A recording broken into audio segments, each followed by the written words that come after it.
নমস্তে বাসুদেবায়। 26 ও 27তম শ্লোক।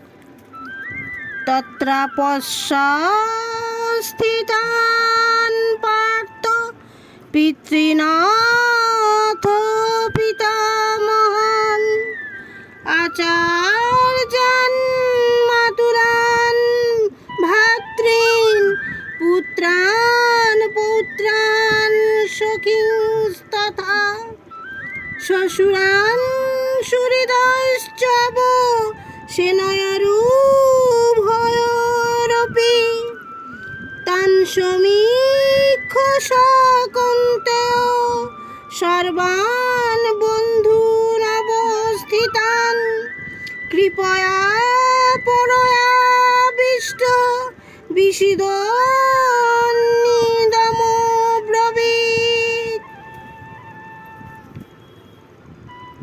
সেখানে অর্জুন উভয় সেনার মধ্যেই অবস্থিত ভূরিশ্রবাদী পিতৃব্যগণ, ভীষ্মাদি পিতামহগণ, দ্রোণাদি আচার্যগণ, শল্যাদি মাতুলগণ, ভীম দুর্যোধনাদি ভ্রাতৃগণ, লক্ষ্মণাদি পুত্রগণ পৌত্রগণ, অশ্বত্থামাদি বন্ধুগণ, দ্রুপদাদি শ্বশুরগণ এবং কৃতবর্মাদি বন্ধুবর্গকে উপস্থিত দেখলেন।